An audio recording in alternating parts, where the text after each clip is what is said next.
ध्यान संध्या उपासना के क्रम में आज की हमारी यह 43वीं कक्षा है। तो ध्यान का प्रसंग हमारा चल रहा था कि ध्यान में बैठकर हम क्या करें। तो ध्यान में जो क्लिष्ट वृत्तियां हैं, क्लेशों से युक्त विचार हैं, उनको तो हमें रोकना है। व्यावहारिक जीवन में भी उन पर काम करना है और उपासना में बैठकर भी उनको रोकने के लिए प्रयास करना है।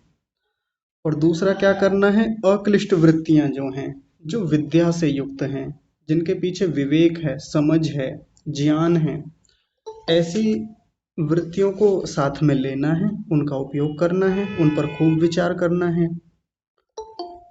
तो वो वृत्तियां कैसी हों, उसके लिए हमने जप का प्रसंग उठाया है और जप में हमने गायत्री मंत्र को लिया है कि हम गायत्री मंत्र पर चर्चा करेंगे।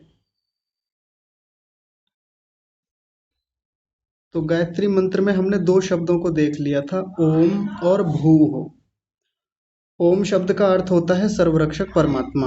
वैसे तो ओम के बहुत सारे अर्थ हैं, इस पर बात करें तो घंटों कई दिनों तक बात हो सकती है, पर ओम का मुख्य अर्थ है सर्वरक्षक परमात्मा। भूः शब्द का तात्पर्य होता है प्राण स्वरूप परमेश्वर। सब जगत को प्राण जो देने वाला है, जीवन देने वाला परमात्मा है। आज आगे की चर्चा हम शुरू करेंगे, तो मैं एक बात आप सबको याद दिलाते हुए आगे की बात शुरू करता हूँ कि जब हम मंत्र का जप कर रहे हों, किसी भी शब्द का उच्चारण कर रहे हों, तो उसके अर्थ की भावना बनी होनी चाहिए। तो मुख्य रूप से तो जब हम ध्यान में बैठेंगे तब तो ये करना ही है। व्यावहारिक जीवन में भी हम इन सब चीज़ों को देखें क्योंकि व्यावहारिक जीवन में जितना ज़्यादा इन शब्दों पर विचार करेंगे, परमेश्वर को अपने चारों ओर अनुभव करेंगे, उनकी सब न्याय व्यवस्थाओं को देखने का प्रयास करेंगे, कर्मफल व्यवस्था को देखने का प्रयास करेंगे, तो ये जप, ये ध्यान हमारा बड़ा सरल हो जाता है, बड़ा आसान हो जाता है।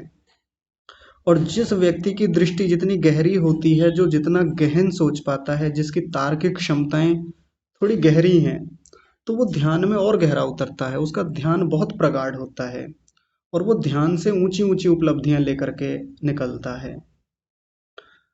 एक छोटी सी घटना आपके सामने रखते हैं, फिर आगे बढ़ेंगे।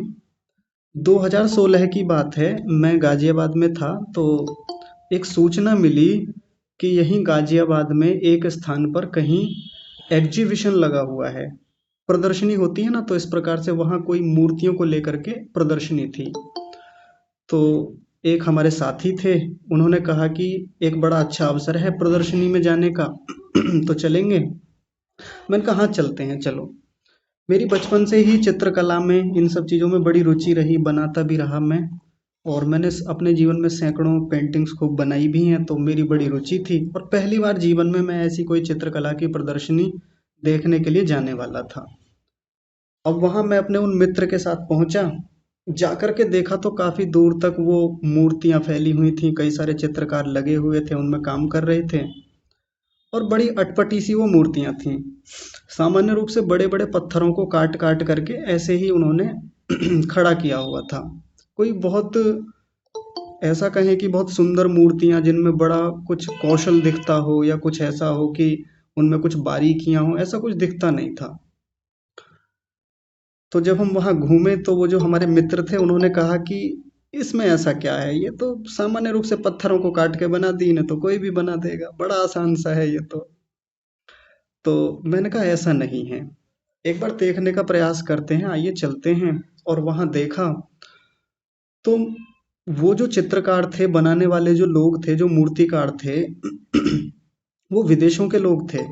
यानी हमारे देश के लोग तो वहाँ कम ही थे, विदेशों से ज़्यादा मेहमान आए हुए थे और वो ही लोग वो मूर्तियाँ बना रहे थे। और मूर्तिकार जो थे, उनके नामों से भी पता चल रहा था, उन्हें देख के भी पता चल रहा था कि विदेशों के हैं और बड़े विख्यात हैं। उनके बारे में ऐसी बातें भी कही जा रही थी कि ये पोलैंड से हैं, ये हॉलैंड से हैं, ऐसे देशों से थे। मुझे तो ध्यान भी नहीं कहाँ कहाँ से थे। तो लगा कि हाँ, जब विदेशों से आए हैं तो कुछ ना कुछ तो ख्याति रही होगी इनकी। और ऐसे ही तो पत्थरों को उल्टा सीधा ये काट के जो खड़ा कर रहे हैं मूर्तियों को, ऐसे ही तो नहीं होगा, कुछ विशेषता होगी। अब जो मेरे मित्र थे उनको ज़्यादा रुचि नहीं इन सब चीज़ों में, तो उन्होंने देखा अरे क्या है, ये तो ऐसा ही है, सामान्य है। मैं, मेरे भीतर उत्सुकता थी जानने की कि देखते हैं इनमें क्या है मामला, ऐसा क्या विशेषताएं हैं। तो वहाँ देखा, बहुत सारी बातें लिखी हुई थी उनसे संबंधित, उनको पढ़ा और उनकी कुछ सूक्ष्म बातें पता चली। वो मूर्तियाँ सामान्य मूर्तियाँ नहीं थीं। जिन पत्थरों से बनाई गई थी वो पत्थर भी सामान्य पत्थर नहीं थे, विशिष्ट कोटि के वो पत्थर पत्थर थे। और वहाँ के लोगों से मैंने बातें की, बहुत सारी चीज़ों के बारे में जाना समझा। और मज़े की बात, तो उन कुछ विदेशी मेहमानों से अंग्रेजी में थोड़ा बहुत वार्तालाप करने का अवसर भी मिला, जबकि मुझे अंग्रेजी उतनी आती नहीं थी, अब भी नहीं आती उतनी, पर फिर भी अवसर मिला तो बातें की और कुछ गहरी बातें वहाँ से पता चली मूर्तियों के बारे में, मूर्ति कला के बारे में, उन पत्थरों के बारे में। क्योंकि कुछ विशेष देखने की एक उत्कंठा थी, अपेक्षा थी, आकांक्षा थी, मन में इच्छा थी, लालसा थी कि कुछ मैं विशेष जानूं, क्योंकि रुचि का क्षेत्र है। और फिर मैं बहुत सारी गहरी बातें वहां से लेकर के आया। अब कितने लोग एग्जीबिशन में, ऐसी प्रदर्शनियों में जाते हैं, देखते हैं, उनको मोटी मोटी बातें दिखती हैं कि हाँ पेंटिंग है सामने, किसी ने कुछ प्रदर्शनी की, विज्ञान की प्रदर्शनियां लगा रखी हैं। लेकिन जो उस विषय का जानकार है, उस विषय का जिज्ञासु है, विद्यार्थी है, वो उसमें देख करके भी कुछ और गहरा देख रहा होता है, जो सामान्य रूप से सामान्य लोगों को नहीं दिख रहा होता है। सामान्य लोगों को वो बाहर से कुछ भौतिक वस्तुएं दिखती हैं, लेकिन जो साइंटिफिक टेम्परामेंट का कोई व्यक्ति है, वो कुछ गहरा विशेष देखता है उसमें। तो वैसे ही अध्यात्म की दुनिया में भी ये जो बाहर का संसार है, ये भौतिक वस्तुएं हैं जो हमारे आसपास हैं, पेड़ पौधे हैं, नदियां हैं, ये मिट्टी है, हवा पानी है, फसलें हैं, फिर फूल हैं, पौधे हैं, ये सब किसी के लिए सामान्य है। ये संसार सबके लिए ऐसा ही है, सामान्य वैसा ही दिखता है। सूर्य सबको वैसा ही दिखता है जैसा सूर्य है, चंद्रमा वैसा ही है जैसा है, तारे वैसे ही हैं, ये सब चीजें सामान्य हैं। लेकिन जो व्यक्ति वैज्ञानिक दृष्टिकोण से चीजों को देखता है, वो कुछ गहरा देख पाता है इनमें।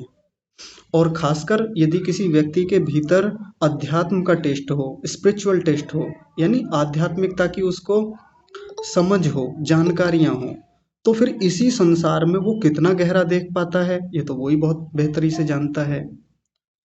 जैसे सामान्य व्यक्ति को तो सूर्य सूर्य दिखता है, लेकिन एक वैज्ञानिक को केवल सूर्य नहीं दिखता, वो हाइड्रोजन गैस का एक बहुत महानतम पिंड दिखता है उसको, और उसके भीतर चलने वाली जो नाभिकीय संलयन और नाभिकीय विखंडन की बड़ी विभत्स और भयंकर प्रक्रियाएं हैं, बड़ी जटिल वो व्यवस्थाएं हैं, उनको वो देख पाता है। और भी बहुत सारी चीजें वो एक सूर्य में देखता है। अब सामान्य व्यक्ति के लिए सूर्य है, उधर से उजाला आ रहा है, प्रकाश आ रहा है और ताप आ रहा है, ये दो चीजें देख पाता है एक सामान्य व्यक्ति, इससे ज्यादा क्या देखेगा। हाँ, सुबह को सूर्य निकल रहा है, शाम को अस्त हो जाता है, दोपहर में बड़ा तेज होता है, ये मूलभूत दो चार पांच सात बातें पता होती हैं। अध्यात्म की दुनिया में आकर भी कई बार हम औपचारिकताएं निभाते हैं, सामान्य रूप से गायत्री मंत्र पढ़ लिया, गायत्री मंत्र के ऐसे ही अर्थ पढ़ लिया, उस प्राण स्वरूप, दुख विनाशक, सुख स्वरूप, श्रेष्ठ, तेजस्वी, पाप नाशक परमात्मा को हम अपने अंतःकरण में धारण करें, वह परमात्मा हमारी बुद्धियों को सन्मार्ग में प्रेरित करे। ये रट लिया, एक मंत्र बोला, उसका अर्थ बोल दिया मन मन में, आगे निकल गए, दूसरा मंत्र बोला, यानी फिर से इसी मंत्र को बोला, फिर वही अर्थ बोला, निकल गए। और सामान्य जीवन में भी हाँ, परमात्मा ने सृष्टि बनाई है, इसमें ऐसा क्या है, परमात्मा ने ये संसार बनाया, हम और आप लोगों को बनाया, जीवात्मा अमर है, सब लोग मरते हैं, फिर जन्म लेते हैं, चले जाते हैं, ये मूलभूत मोटी मोटी बातें सामान्य लोग देखते रहते हैं। सामान्य आध्यात्मिक कोटि के आरंभिक व्यक्ति भी ऐसे देख पाते हैं। लेकिन जिनकी रुचि है कि वो अध्यात्म में थोड़े गहरे उतरें, कुछ गहरे अनुसंधान करें, कुछ सूक्ष्म बातों पर जाकर के काम करें, वहां से कुछ विशेष चीजें निकालें। जैसे एक वैज्ञानिक कोटि का व्यक्ति होता है, वो गहराई में जाकर के हर चीज को देखता है, जितनी सूक्ष्मता में जाता है उतनी ही विशेष बातें पता चलती हैं, जितनी और सूक्ष्मता में जाता है और गहराइयां पता चलती हैं। तो फिर नए अनुसंधान करता है, और अपने अनुसंधानों से फिर वो चौंक जाता है, वो देखता है कि कितना अद्भुत ये संसार है, कितनी विलक्षण चीजें हैं इसमें। अब से कुछ वर्षों पहले जब कंप्यूटर आया इस संसार में, तो कंप्यूटर को लेकर लोग बड़े आश्चर्यचकित थे कि ये जो पीसी है, पर्सनल कंप्यूटर है, कितना रोचक है, कितना अद्भुत है, और कितनी जटिल जटिल गणनाएं, कितने जटिल कार्यों को बड़ी शीघ्रता से कर देता है। तो आश्चर्यचकित थे लोग। लेकिन आज के समय में वो पीसी जो है वो हमारे लिए उतने आश्चर्य का विषय है नहीं। धीरे धीरे और कंप्यूटर का विकास होता गया, नई नई जनरेशन उसकी आई, फिर आया सुपर कंप्यूटर। और सुपर कंप्यूटर जब आया तो उसको लेकर के लोग महान आश्चर्य में थे कि एक ऐसा कंप्यूटर जो दुनिया के सभी कंप्यूटरों की क्षमताओं से अकेला सामर्थ्य में ज़्यादा है। क्योंकि लोगों ने और सूक्ष्मता में जाकर और माइनर लेवल पर जाकर और सूक्ष्म स्तर पर जाकर काम किए और देखा कि ये इतनी जटिल से जटिल गणनाओं को कर सकता है जिसको सामान्य कंप्यूटर कई हजार वर्षों में भी नहीं कर पाएंगे। एक सुपर कंप्यूटर करता है और खूब चल रहे हैं ऐसे कंप्यूटर, और हम और आप लोग उन सुपर कंप्यूटर्स का लाभ भी ले पा रहे हैं। हमारे पास कंप्यूटर नहीं है लेकिन उन सुपर कंप्यूटर्स के माध्यम से हम बहुत सारी चीज़ों को जान पा रहे हैं। क्यों? क्योंकि कुछ वैज्ञानिकों ने बड़ी सूक्ष्मता में जाकर बहुत गहराई से उन चीज़ों पर अनुसंधान किया है। और आजकल क्वांटम कंप्यूटर्स की बात चल रही है। क्वांटम कंप्यूटर्स पर पिछले कुछ सालों में बहुत तेज़ी से काम हो रहा है और आने वाले समय में ये सुपर कंप्यूटर्स को भी मात देने वाले हैं। क्यों? क्योंकि वैज्ञानिकों ने और सूक्ष्मता में जाकर चीज़ों को समझा, उस भौतिकी पर, उन सब विषयों पर बहुत बारीकी से काम किया है। और अभी हाल ही में गूगल के जो सीईओ हैं उन्होंने एक बहुत शानदार बात कही। उनकी एक वेलो विलो नाम से एक चिप आने वाली है, और आप जान करके हैरान रह जाएंगे कि वो चिप जो है उसकी एक बड़ी विशेषता है कि दुनिया के सबसे बड़े सुपर कंप्यूटर्स जो अभी वर्तमान में हैं, वो जिस गणना को, जिस काम को करने में 1 सेप्टिलियन वर्ष लगाते हैं। 1 सेप्टिलियन वर्ष का मतलब होता है 10 की घातें 24, यानी एक के आगे 24 जीरो लगाते हैं। इतने वर्ष लगाएंगे। यानी आप सोचिए सुपर कंप्यूटर कितना तेजी से गणना करने वाला है, उसकी क्षमताएं कितनी अपार हैं। वो सुपर कंप्यूटर भी जिस गणना को करने में 10 की घातें 24 वर्ष लगाता है, इसको 1 सेप्टिलियन बोलते हैं। जैसे मिलियन ट्रिलियन होता है वैसे सेप्टिलियन होता है। उसको वेलो चिप, यानी वो जो क्वांटम कंप्यूटर आगे बनने वाला है, वो मात्र 5 मिनट में सॉल्व कर देगा, केवल 5 मिनट में। सोचिए क्रांति कितने बड़े स्तर पे जाके होने वाली है। तकनीकी क्षेत्र के जानकार कितनी बारीकी से काम करते हैं, कितनी सूक्ष्मता में जाकर काम कर रहे हैं। एक आध्यात्मिक व्यक्ति, एक योगी कोटि का व्यक्ति और वास्तव में जो साधक व्यक्ति है, इसी स्तर पे जाके काम करता है। विज्ञान में और अध्यात्म में कोई द्वंद्व नहीं है। कोई सोचे कि ये दोनों विरोधाभास वाली चीजें हैं, कि अध्यात्म अलग है, विज्ञान अलग चीज है। दोनों साथ साथ चलने वाली चीजें हैं। यदि हम वैज्ञानिकों से सीखना चाहें तो ये सीख सकते हैं कि वो जितने सूक्ष्मता में जाते हैं उतने ही संसार को और बारीकी से जान पाते हैं, और उतनी ही अधिक सामर्थ्य वाली चीज़ों की खोज कर पाते हैं, बड़े अनुसंधान कर पाते हैं। और हम लोग ये सोच करके छोड़ देते हैं, अरे कौन इतना चिंतन मनन करे, अरे कौन पढ़े इन विषयों को, हम तो बस जप करने आए हैं, हमको तो नाम जप करना है जी, हमें तो भगवान में मन लगाना है। लेकिन ये जो बाहर बिखरा बिखरा हुआ ये संसार है, इसमें जितनी वस्तुएं परमेश्वर ने बनाई हैं, हमारे लिए बनाई हैं। इन्हीं वस्तुओं को देख करके, इन्हीं वस्तुओं की सूक्ष्मता में जा करके हम परमात्मा के सर्वरक्षक स्वरूप को, परमात्मा के प्राण स्वरूप को, दुख विनाशक स्वरूप को, सर्वव्यापक स्वरूप को, सर्वज्ञ स्वरूप को, न्यायकारी स्वरूप को बहुत सूक्ष्मता में देख सकते हैं कि इतने विस्तृत और इतने महानतम ब्रह्मांड में वो परमेश्वर कैसे विराजमान है, कैसे निरंतर सब व्यवस्थाओं को चला रहा है। ये जप की प्रक्रिया है, जप में करने वाली चीजें हैं, जप में सोचने विचारने वाली चीजें हैं। जप केवल शब्दों को रटने का नाम नहीं है। जप केवल ऐसा नहीं है कि बस कुछ शब्दों को, कुछ मंत्रों को रिपीट रिपीट रिपीट बार बार अभ्यास अभ्यास करते जाएं। ऐसा जप नहीं होता। हमसे अच्छे तो वो वैज्ञानिक हैं, हमसे अच्छे तो वो साइंटिस्ट लोग हैं जो बहुत सूक्ष्मता में जाकर इस संसार को देख पा रहे हैं, जितनी बारीकी से इन भौतिकी वस्तुओं को देख करके, शरीर विज्ञान को देख करके इतनी सूक्ष्मता में इतने सुंदर अनुसंधान वो कर रहे हैं और हमारे सामने लाकर उस विज्ञान को दे रहे हैं, उन सिद्धांतों को पुस्तकों में लिख के बता रहे हैं। हमसे बढ़िया तो वो हैं। और हम केवल एक पैटर्न पर, एक माइंड सेट पर नाम जप नाम जप नाम जप, नाम चलना चाहिए, मन में नाम चलना चाहिए, उस गोलूपन में लगे हुए हैं। मैं गोलूपन बोलता हूँ ऐसी चीजों को। तो गायत्री मंत्र के जो प्रत्येक शब्द हैं इनमें बहुत सूक्ष्मताएं हैं। महर्षि दयानंद सरस्वती जी से सुंदर कौन खोलेगा इन सब चीजों को। उन्होंने सत्यार्थ प्रकाश के तृतीय समोल्लास में जो खोला है गायत्री मंत्र को, अन्य किसी ने नहीं खोला। वेद में जाकर के उनके भाष्यों को पढ़ करके देखें, फिर अपना मंथन करें, अपना विचार करें, अपना प्रतिबोध करें। ऋषि ने तो अपना प्रतिबोध लिखा, हमने पढ़ के जान लिया, वो केवल बोध है। लेकिन हमको भी अपना मनन चिंतन करना पड़ेगा, प्रतिबोध बनाना पड़ेगा। केवल एक पैटर्न पर यदि जप को करते रहे कुछ लाभ नहीं होगा, 10 साल तक रटते रहे, 10 करोड़ मंत्रों का जप कर ले, कुछ उपलब्धियां नहीं होने वाली हैं जब तक अनुभूति के स्तर पर परमेश्वर को हम नहीं जानेंगे, नहीं देखेंगे। ठीक है, बात समझ में आ रही होगी। तो आज हम तीसरा शब्द लेते हैं, वो है भुवः।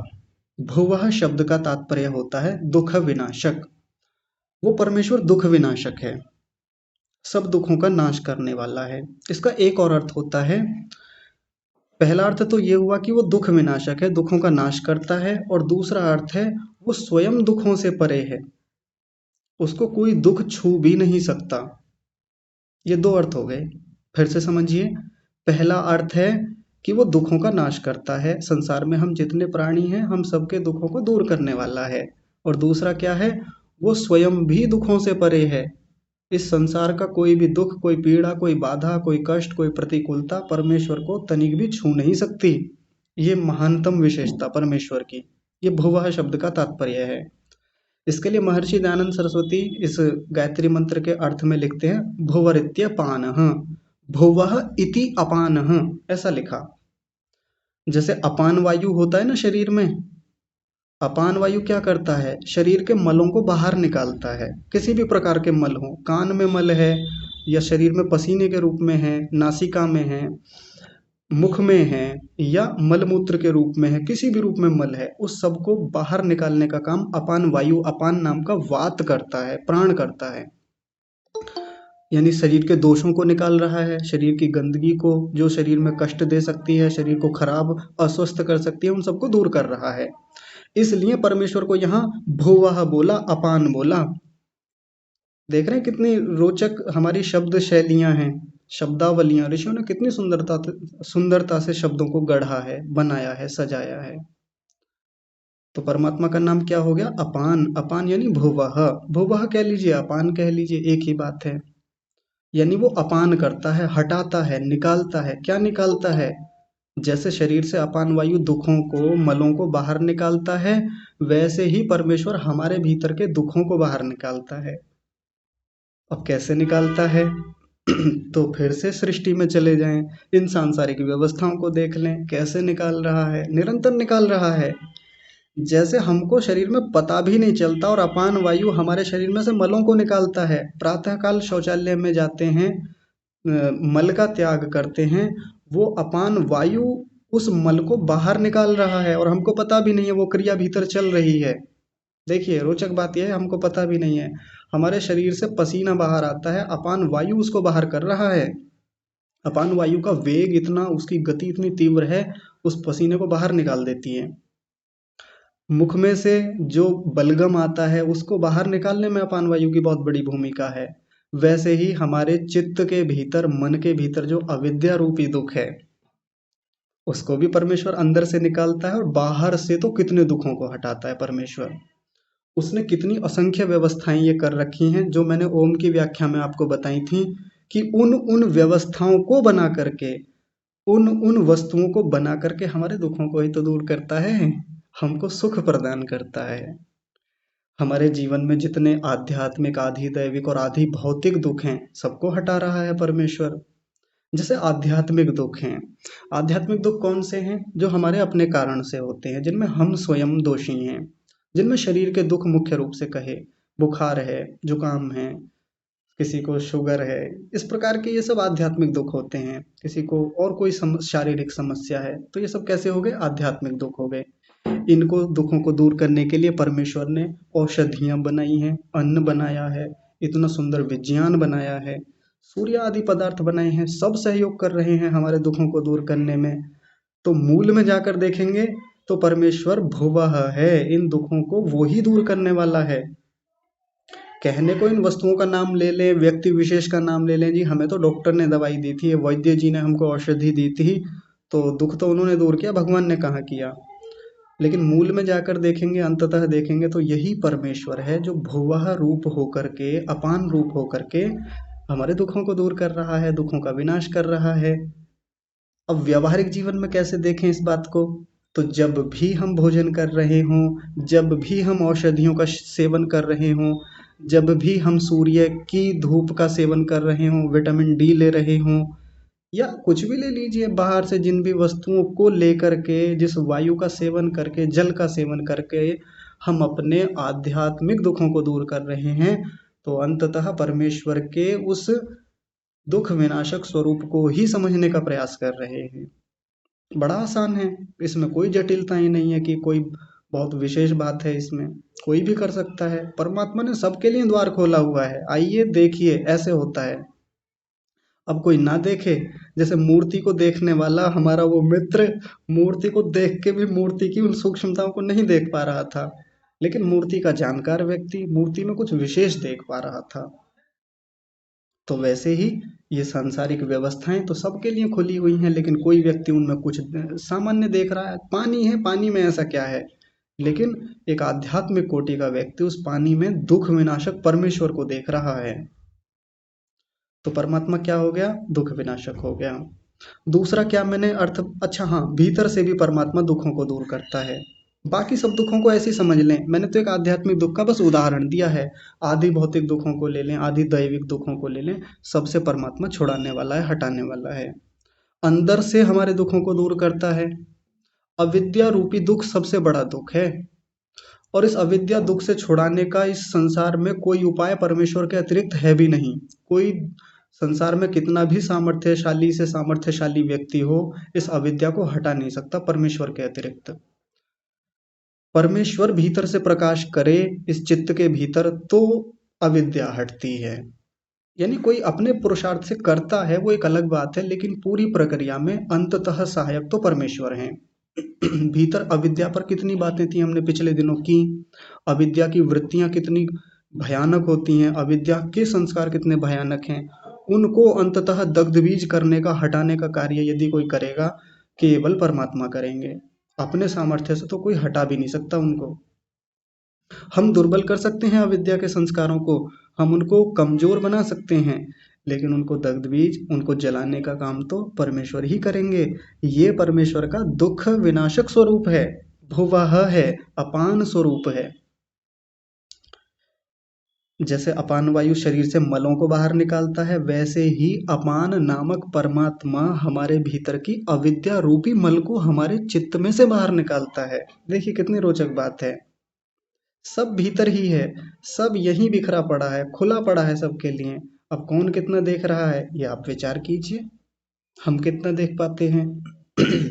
और देखिए, थोड़ा और बारीकी से जाकर देख लेते हैं। ये जन्म भी, ये मृत्यु भी, ये भी तो दुख हैं। जन्म का होना भी अपने आप में एक दुख है, यहीं से सारे दुखों की शुरुआत होनी है। इस शरीर का मिलना ही अपने आप में एक बड़ा दुख है। इस जन्म मरण के चक्र से छुड़ाने का जो काम करने वाला है वो भी परमेश्वर है। समाधि में जाकर के जब हम पहुंचते हैं तो अंततः मुक्ति देने वाला वो परमेश्वर है। और मुक्ति क्या है, मुक्ति अपने आप में कोई उपलब्धि नहीं होती। मुक्ति शब्द का तात्पर्य ही है कि दुखों से छूट जाना, दुखों से हट जाना।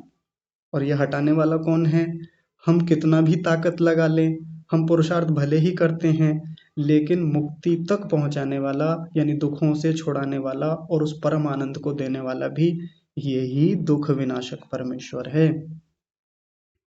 समझ पा रहे हैं कितनी गहराई है इस परमात्मा के इस भुवः नाम के गुण में, इस विशेषता में। तो मैं किसी को ये नहीं कहता कि हम जाकर के फिजिक्स ही पढ़ें, हम जाकर के लेबोरेटरी में बैठें, हम बिल्कुल वैसे समझें, उनको बिल्कुल एकदम परमाणु के स्तर पे जाके सब चीज़ों को समझें। हाँ, जब मोटा मोटा देखना शुरू करेंगे तो वहां तक भी पहुंचेंगे, ऐसा क्या है। लेकिन इसी संसार में देख करके, बाहर की व्यवस्थाओं में देख करके ये सब चीज़ें बड़ी आसानी से समझी जा सकती हैं।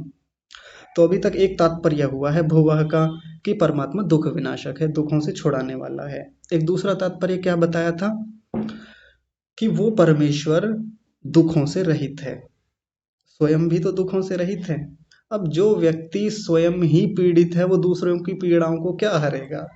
जैसे कई बार हम वैद्यों के पास जाते हैं, डॉक्टर्स के पास जाते हैं उपचार के लिए, और जब हम किसी डॉक्टर के पास गए और हमको पता चला कि डॉक्टर साहब खुद बीमार पड़े हैं, ऐसा खूब होता है कि हम डॉक्टर के पास गए, दवाई लेने के लिए, और दवाई भी किसकी, बुखार के लिए न गए, और पता चला डॉक्टर साहब खुद बुखार से पीड़ित पड़े हुए हैं, उनको खूब तेज बुखार हो रखा है, वो किसी और अन्य डॉक्टर से दवाइयाँ ले रहे हैं। खूब होता है ऐसा गांव देहात में, जो सामान्य जो डॉक्टर हैं उनके साथ ये स्थितियां रहती हैं। वो बीमार पड़े हैं, अब उनका इलाज कहीं बाहर बड़े डॉक्टर से चल रहा है। तो ऐसे डॉक्टर को देख करके, उसकी इस स्थिति को देख करके हमारे भीतर की जो उसके ऊपर श्रद्धा थी, विश्वास था, एक फेथ था, टूट जाता है। अरे ये खुद अपने आप में ही बीमार पड़े हैं, हमारी बीमारी को क्या दूर करेंगे, ये खुद इनका इलाज वहां से चल रहा है। ऐसा होता है ना। वैद्य जी के पास गए थे कि वैद्य जी हमारी नब्ज नाड़ी देखेंगे, बता देंगे कि क्या समस्या है। वैद्य जी खुद परेशान है। कई बार हम आध्यात्मिक लोगों के पास जाते हैं कि ये हमारी आध्यात्मिक समस्याओं का समाधान करेंगे, हमारे जो चित्त में चल रही समस्याओं का समाधान करेंगे, हमारी अविद्या के कारण जो हमें दुख हो रहे हैं इनका समाधान करेंगे। और पता चला जिन गुरुजी के पास हम गए थे, जिन साधक जी के पास हम गए थे, वो खुद इन आध्यात्मिक आधि भौतिक आधि दैविक, या कह लें शास्त्र की भाषा में जो परिणाम ताप संस्कार दुख हैं, उनसे खुद पीड़ित हैं, परेशान हैं, संस्कारों से वो बड़े दुखी हैं आजकल। राग में पड़े हुए हैं, द्वेष में पड़े हुए हैं। हम अपने राग का समाधान करवाने के लिए गए थे कि राग से कैसे छूटूं, और उधर साधक जी, उधर हमारे गुरु जी, वो खुद किसी राग में फंसे हुए थे। तो श्रद्धा बनती है? नहीं बनती। यानी समाधान करने वाला जो व्यक्ति है, वो स्वयं जब स्वस्थ होगा, जब वो स्वयं उन अविद्याओं से, उन पीड़ाओं से, बाधाओं से मुक्त होगा, तभी तो वो दूसरों का समाधान कर पाएगा। सेठ जी के पास गए थे कि शायद कुछ उधार मिल जाए, कुछ पैसे मिल जाए, कुछ सहायता हो जाए। सेठ जी खुद घाटे में बैठे थे, सेठ जी को खुद समस्याएं चल रही थी। अब मन नहीं करता मांगने का, उनके पास जाने का, है ना। ऐसा ही तो होता है।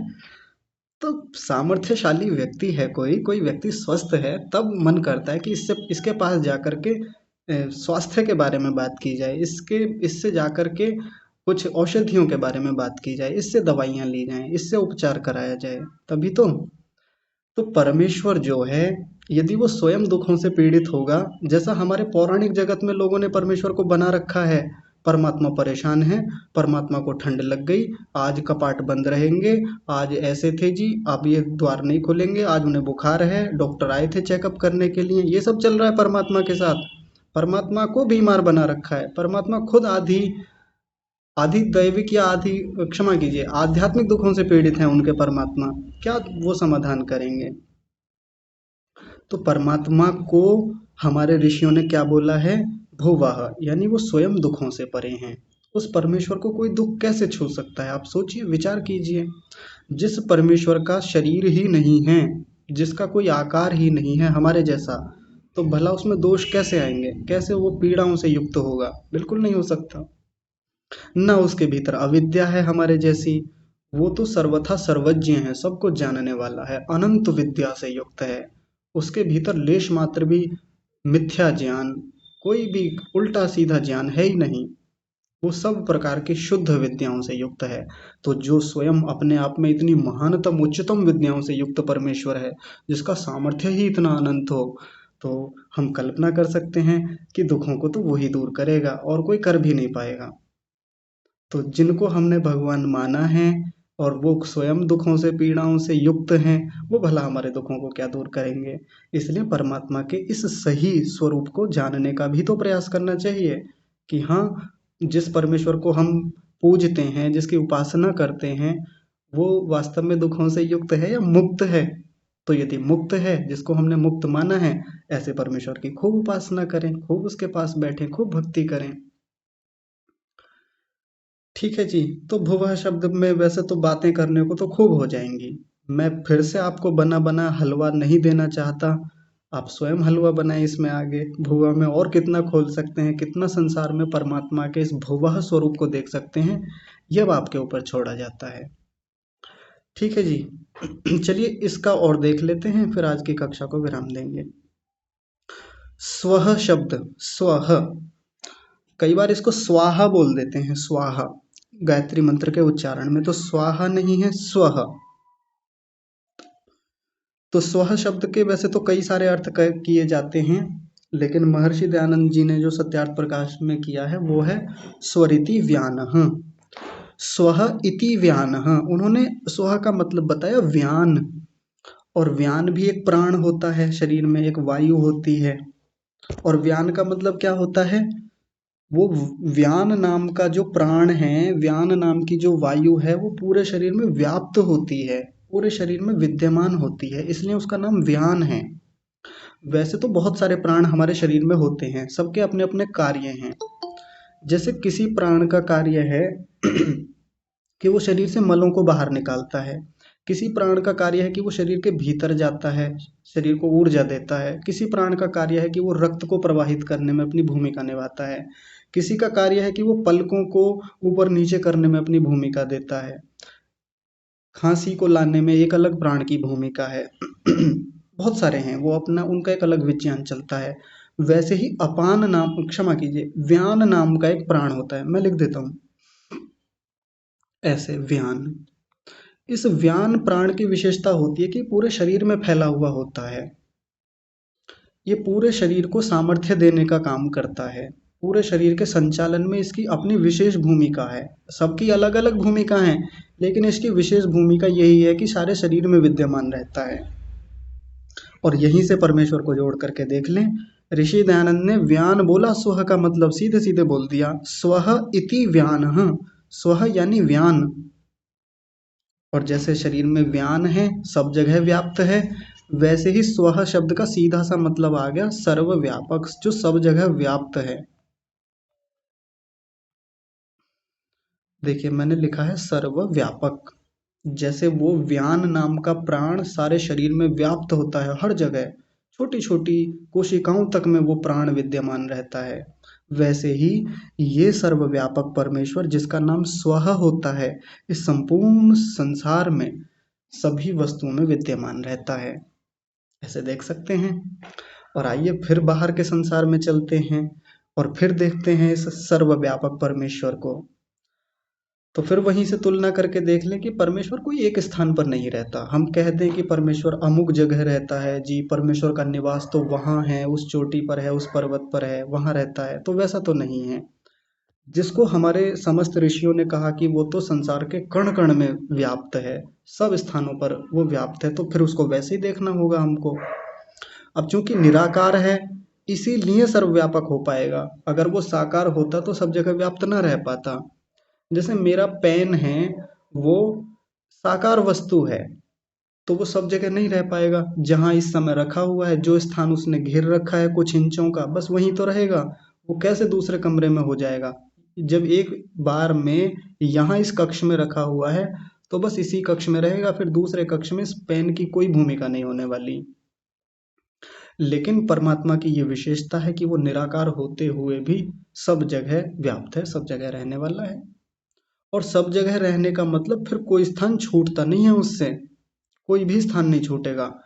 अब इसको थोड़ा व्यापक से यानी स्थूल से सूक्ष्मता की ओर ला करके देख लेते हैं। जैसे जब हम भूगोल पढ़ते हैं, तो मैं तो सबसे कहूंगा कि एक बार कम से कम जहाँ भी जिस भी कक्षा का हमको भूगोल पढ़ने को मिले, तो उसका पहला पाठ तो जरूर पढ़ना चाहिए, यानी ये ब्रह्मांड का विस्तार कितना है।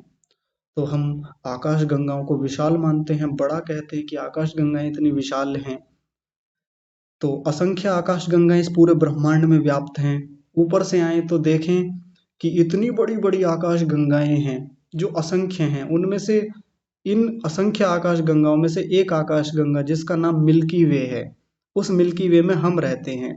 और इतनी बड़ी आकाश गंगा में वो परमात्मा सब जगह व्याप्त है, सब जगह रहता है, वहां भी कोई स्थान उससे छूटा हुआ नहीं है। और उस सब आकाश गंगा में रहते हुए वो परमेश्वर सबका संचालन कर रहा है, सबको निरंतर बनाए हुए है, सब व्यवस्थाओं में उपस्थित है। आकाश गंगा से थोड़ा नीचे आए, यानी आकाश गंगा के भीतर आए, थोड़ा और सूक्ष्मता में चलें, तो आकाश गंगाओं के भीतर होते हैं सौर मंडल। हर आकाश गंगा के अपने अपने सौर मंडल हैं। सौरमंडल का मतलब क्या है, उसमें एक सूर्य होगा और बाकी कुछ ग्रह होंगे। जैसे हमारी ये मिल्की वे है, इसमें एक सूर्य है और लगभग 8-9 ग्रह हैं, ऐसा कहा जाता है। और बहुत बड़ा नक्षत्र है, तारामंडल है, इसमें इतने बड़े बड़े तारे हैं, इतने बड़े बड़े तारे हैं जिनकी हम कल्पना नहीं कर सकते। हमारी पृथ्वी से कई गुना, लाखों गुना बड़ा तो ये सूर्य है। और ये सूर्य भी हमारे सौरमंडल का बहुत छोटा सा ग्रह है, बहुत छोटा सा पिंड है। और इस सूर्य से भी हजारों लाखों करोड़ों गुना बड़े बड़े तारे इस सौरमंडल में उपस्थित हैं, हमारी आकाशगंगा में। आप सोच करके देखिए परमात्मा की सर्वव्यापकता कहाँ तक है। वो परमात्मा इस पूरे ब्रह्मांड में कहाँ तक, हर छोटी से छोटी, हर बड़ी से बड़ी वस्तु में उपस्थित है। सूर्य में आ जाएं। सूर्य ही अपने आप में इतना विस्तृत है, इतना बड़ा पिंड है, इतना बड़ा तारा है कि उसकी खोज करते करते वैज्ञानिक पागल हैं। उसके बारे में इतना बता चुके हैं, उसकी उसका व्यास, उसका जो भी परिधि है, उसके बारे में गणनाएं करें तो कितनी अद्भुत गणनाएं हैं, कितना विशाल ये सूर्य है। उसके भीतर चलने वाली प्रक्रियाएं, जो भी मैं थोड़ी देर पहले कह रहा था, उसके भीतर असंख्य हाइड्रोजन बम जैसे फूट रहे हों। एक हाइड्रोजन बम यदि इस पृथ्वी पर छोड़ दिया जाए तो पूरी पृथ्वी को एक बार में समाप्त कर सकता है। लेकिन असंख्य हाइड्रोजन बम फूटने जैसी घटनाएं निरंतर सूर्य में हो रही हैं और सब चीजें कंट्रोल्ड हैं। मजे की बात देखिए, हाइड्रोजन बम यदि एक बार किसी देश ने, मान लीजिए कोई तानाशाह किम जोंग उन जैसा व्यक्ति यदि पागल हो जाए और वो हाइड्रोजन बम एक बार छोड़ दे, तो कोई कंट्रोल नहीं कर सकता, उसको नियंत्रित नहीं कर सकता और पूरी पृथ्वी तबाह हो जाएगी एक झटके में। लेकिन परमात्मा का नियंत्रण देखिए, सर्वव्यापक होते हुए उस सूर्य के भीतर करोड़ों अरबों की संख्या में जैसे निरंतर हाइड्रोजन बम फूट रहे हों, निरंतर वो नाभि के संलयन और नाभि के विखंडन की प्रक्रियाएं हो रही हैं और सारी चीजें कैसी हैं, कंट्रोल्ड हैं, नियंत्रित हैं। अद्भुत। हम परमेश्वर के सामर्थ्य को कितना छोटा आंकते हैं, उसकी व्यापकता को कितना कम करके देखते हैं।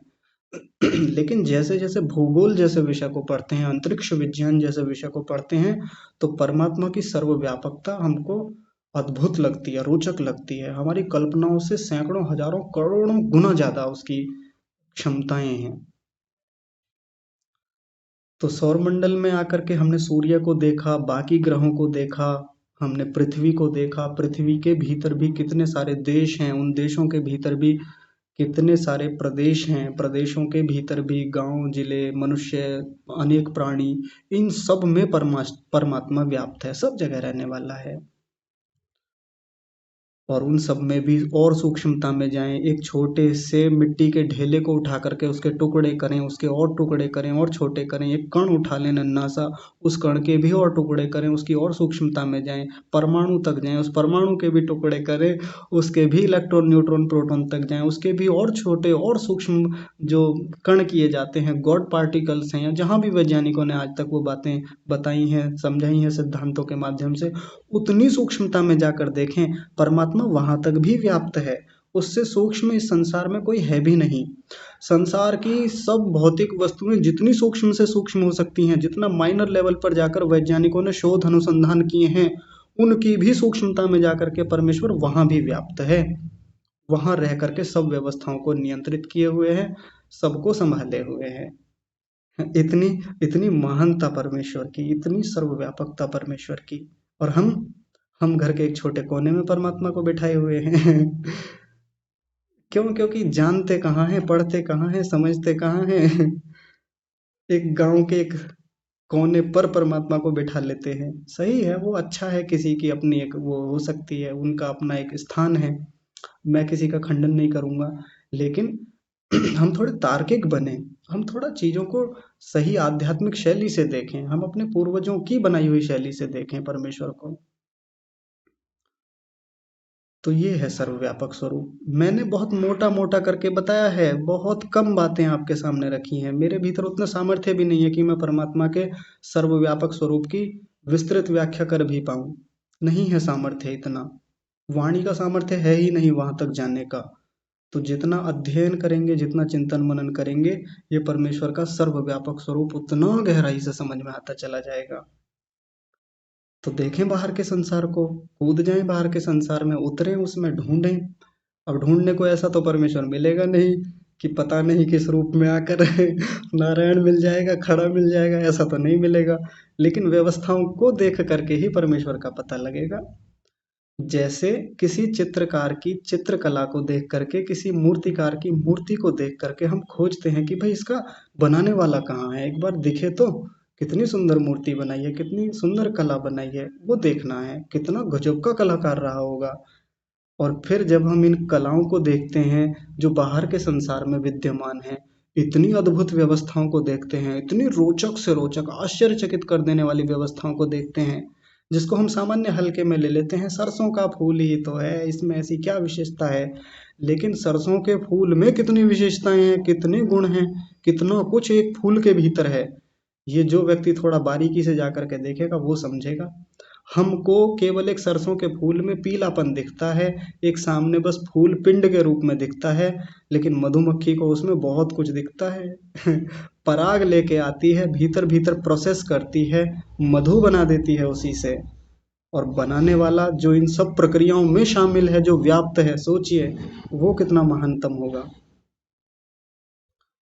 तो उसमें उतरने की बात है, नहीं तो हजारों उदाहरण दिए जा सकते हैं, लाखों उदाहरण दिए जा सकते हैं। हमारी समझ की बात है कि हम उनमें कैसे उतरें, हम कैसे जा कर के एक एक चीज को देखें। अब ये जो मैंने कुछ मोटे मोटे उदाहरण दिए हैं, कुछ लोग इन पर ही टिक जाएंगे, लेकिन मैं कहूँगा इनसे आगे जा कर के देखें। हमारे सराउंडिंग में, हमारे वातावरण में, एटमॉस्फेयर में, इस वातावरण में असंख्य चीजें हैं। लग जाएं किसी पर भी, ढूंढें उस परमात्मा को उसमें, उन सब व्यवस्थाओं को देखें, कैसे तमाम बल, तमाम व्यवस्थाएं काम कर रही हैं, कैसे ये गुरुत्वाकर्षण बल इतनी सुंदरता से काम करता है, कैसे ये घर्षण बल काम कर रहा है। तमाम चीजें हैं, दुनिया भर की चीजें हैं, शरीर में व्यवस्थाएं कैसे काम कर रही हैं, और उनमें व्याप्त परमेश्वर अत्यंत सूक्ष्मता से उपस्थित होते हुए सबको कैसे संभाले हुए है, कितना महानतम सामर्थ्य होगा।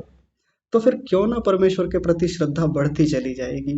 तो फिर क्यों ना ऐसे परमेश्वर के प्रति हम आश्वस्त होते चले जाएंगे कि अरे जब वो साथ है तो फिर डरने की बात क्या है, क्यों चिंता, क्यों इतना तनाव, क्यों इतनी जीवन में ये सब स्थितियां जिनको लेकर के परेशान हैं।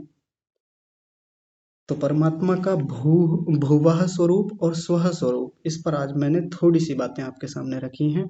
आप लोग और विचार कीजिएगा बहुत गहराई से, इसमें और चीजें आपको मिलेंगी।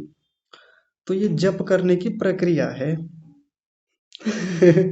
समझ पा रहे हैं, ऐसे किया जाता है जप। और ये कोई मेरी अपनी बनाई हुई तो है नहीं, हमारे ऋषियों की बताई हुई प्रक्रिया है, बस मैं तो उसको आगे बढ़ा रहा हूँ। तो आप सबने बड़े ध्यान से समझा, सुना, सबका बहुत धन्यवाद। और विशेष धन्यवाद भुवः स्वरूप और सर्वव्यापक स्वरूप परमेश्वर का, जो निरंतर सर्वत्र व्याप्त होते हुए हमारे दुखों का नाश कर रहे हैं। ऐसे परमेश्वर को कोटिशः धन्यवाद करते हुए आज की कक्षा को यहीं विराम। आप सभी को सादर प्रणाम। ओम।